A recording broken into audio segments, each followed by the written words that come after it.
Hello everyone and welcome back to Bitwig Studio and Music Production.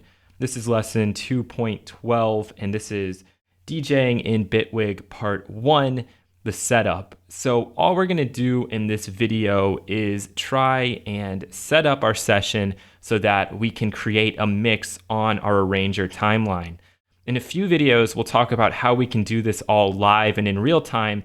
But for right now and for where we're at with Bitwig, I think it's best to stick to the arranger, and all we're going to be doing is making as seamless or as unseamless a mix between a few different tracks. So we're not going to be working inside of our clip launcher. We're not going to be working in the mix view. We're going to stick to the arrange view and stick to our arranger timeline. So the very first thing you need to do is have a folder of tracks. Now, I have a folder of tracks here on my desktop, which I just made an hour ago or so. And if I want to bring that into Bitwig so I can easily access those tracks, I'm going to head over to the Music panel, click Music Locations, right-click, select Add Music Location, and by default, it's already up here because I did a practice before. So we have Bitwig DJ Practice. I'll click Open. You give it a second, it analyzes the tracks, it brings them in, and now we've got the tracks we want to use. Obviously, you guys could have as many tracks or as few tracks as you want. The next thing I'm going to do is I'm going to try to clean things up a little bit. So I'm going to delete our instrument track, and if you haven't already done so, add in a second audio track. So you'll have audio 1 and audio 2. I also am not going to need our send effect for right now. As we get more advanced with our DJing or with our arranging, we might start to use some send effects, but for right now, it's just going to get in the way. And what we're really looking to do is just emulate a setup like we saw on Tractor at the most basic of level. So the next thing I'm going to do is go to the master track, and I'm going to add a limiter. Now, the reason I'm doing this is basically just to guarantee that if when we're mixing a couple of tracks, if for some reason we cross this 0 threshold point, we cross digital 0 or 0 decibels full scale, this peak limiter will catch that, bring down the level so we don't distort. We don't actually have some digital clipping and we don't kill everybody's ears or whatever. So I'm just putting this on here as a precaution. I'll talk more about how limiters and stuff work in future videos, but for now, especially when we're working in the arranger timeline, I think it's a good idea to have a limiter on here. If we were performing everything back live, I may not put this limiter here because I'm not 100% sure how Bitwig's limiter works. A lot of limiters are really advanced, and they actually have a look-ahead function so that they're analyzing the audio track before it's actually played back to try to capture any peaks and pull them down beforehand. But to do that, it adds latency. So it would add latency to our performance, and we might make a few mistakes that we otherwise wouldn't. But in working in the arranger timeline, that's all well and good, and we can have a limiter on here just to be safe. So I would encourage you guys to throw one on here, especially if you are just beginning. The next thing I'm going to do is rename my audio tracks, and you can kind of call them whatever you want. So I just selected it and selected Command R, and I'll call this Deck A.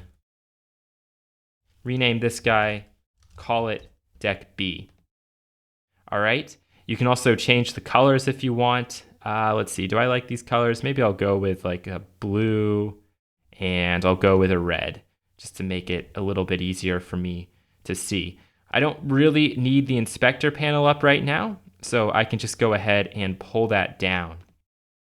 The next thing we need, based on what we saw inside of Tractor and also with the hardware setup from a couple videos ago, is we're going to need to have an EQ, so something that's going to be able to control the frequency spectrum.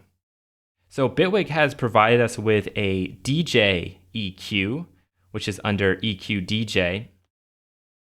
And so this is going to look quite similar to what we've seen before, only our knobs are now going across. So we have low, mid, and high versus something like low, mid, high.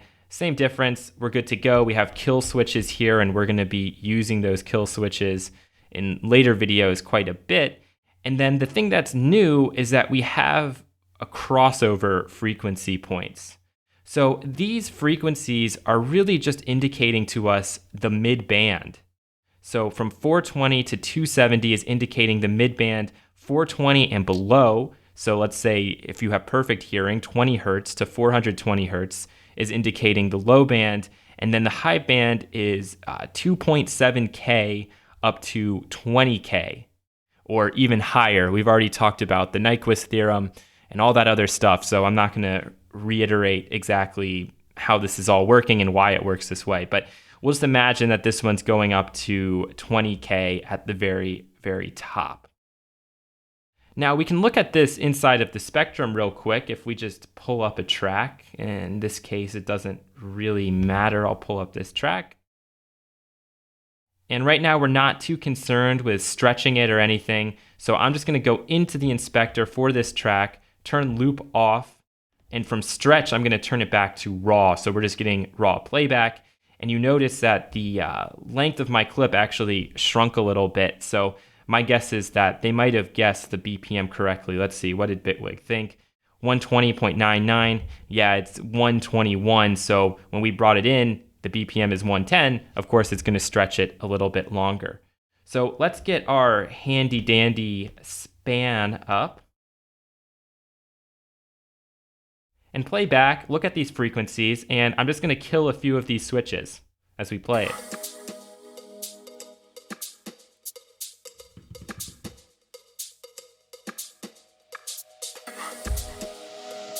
All right, so let's start by killing the mids.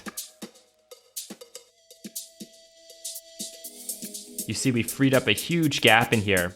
And again, that gap should be around 420 is where that curve is starting, up to 2.7K. And let's bring them back in.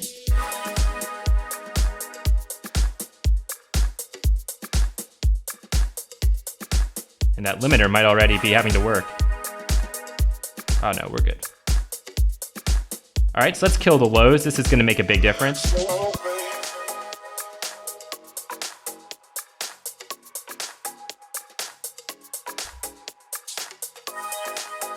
Bring them back in. And now we'll kill the highs.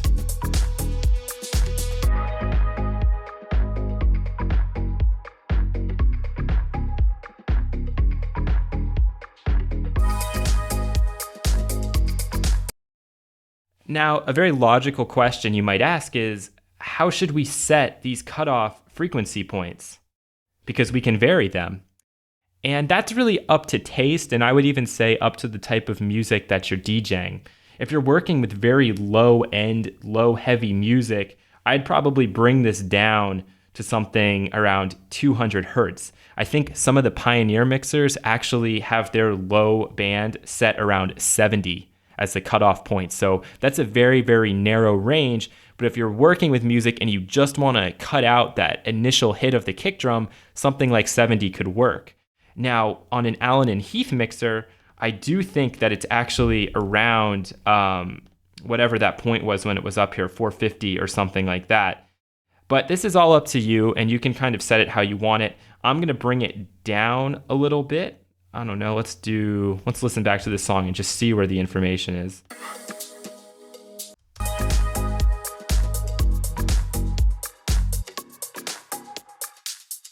So I can adjust it in real time. I'm gonna wait till I start hearing some low end that I would want to have cut.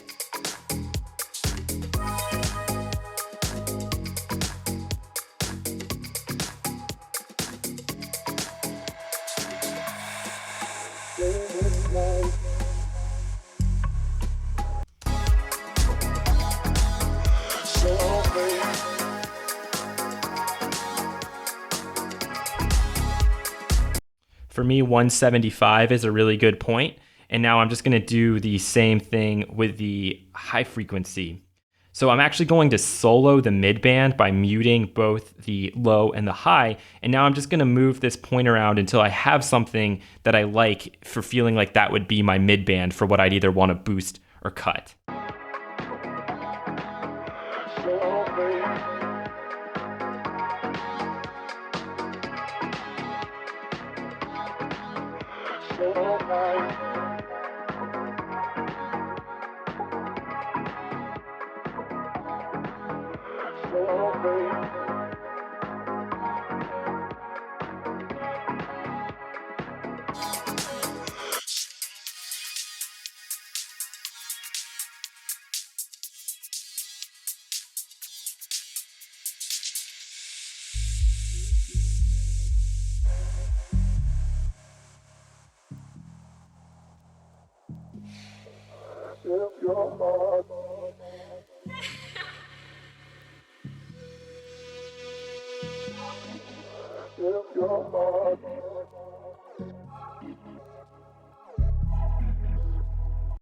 Okay, so to me, that sounds pretty good. 175 hertz and 2.5K. Again, you can set those however you want, or you can just leave the default. It really doesn't matter. Now, like I said before, throughout the years, there have been a number of different mixers that have come out, and these are very specific analog mixers, so true hardware working with real circuits. This is a software digital EQ. And by digital, I mean we're not going to get any of that extra analog noise that we would find with a Pioneer EQ or with an Allen and Heath EQ or whatever company, Vestax. There's a number of different companies that make these DJ mixers and just mixers in general. So I tested this out because Bitwig doesn't really give us a whole lot of information about how they make their plugins. And I'm just going to show you guys the difference between a very digital EQ like the EQ DJ and something that's been modeled on analog gear. So I'm going to go into my deck B here. I'm going to add up a EQ DJ, and we're also going to put another span on here. We just can't help ourselves. And so right now, all I have is the EQ DJ.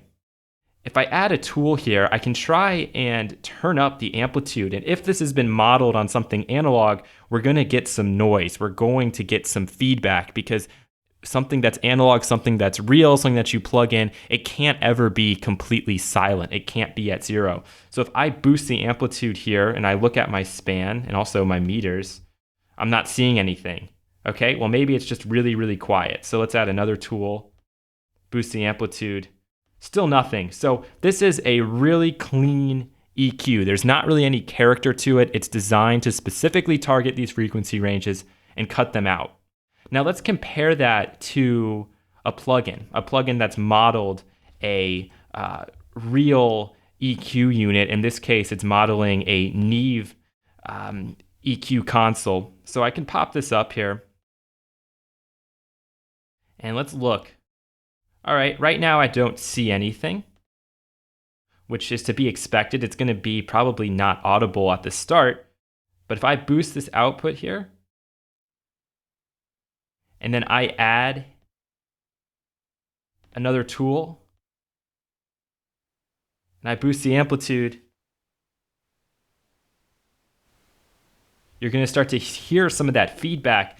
And so this is really part of the sonic character of that particular EQ unit. And we could even boost this up higher if we wanted to. We could add another tool, boost the amplitude.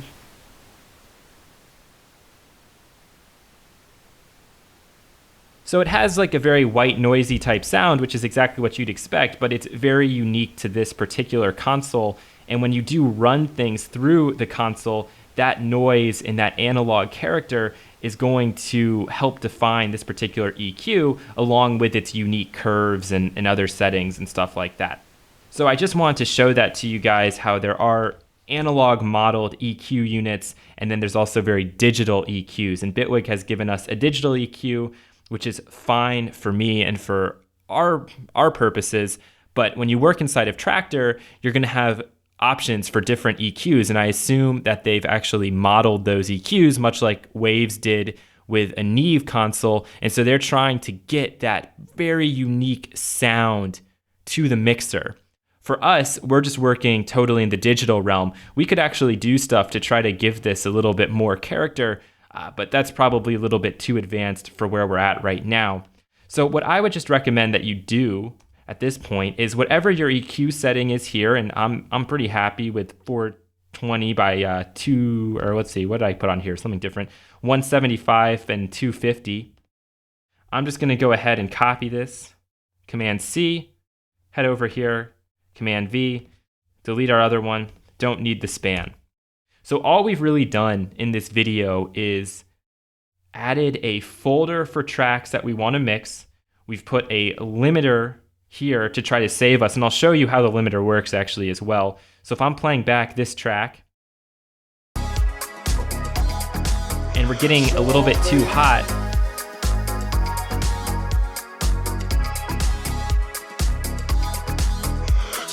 you're gonna see a blue line come up, and so it's trying to catch those reds, those overs. There it is.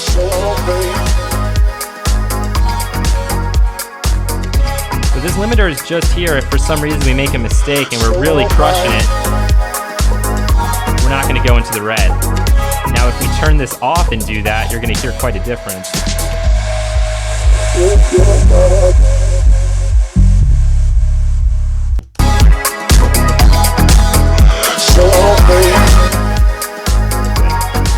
All right, we never actually want to be pushing that high. We always want to be staying below, but it's just there as a safety feature, really as that last kind of resort before we're playing anything back. So just to recap again, we've added in a folder, we've got a few tracks going, we've made a deck A, we've made a deck B, and we've added an EQ to both of those decks. I would encourage that you keep your EQ exactly the same from deck to deck, but there are no rules. Feel free to experiment, but it might sound a little bit awkward if on one deck you're EQing and your frequency is set to like 400 and on your other one it's at 100. It probably won't really work all that well. So thank you guys for watching. In the next video, we're going to look at these EQs just a little bit more in depth.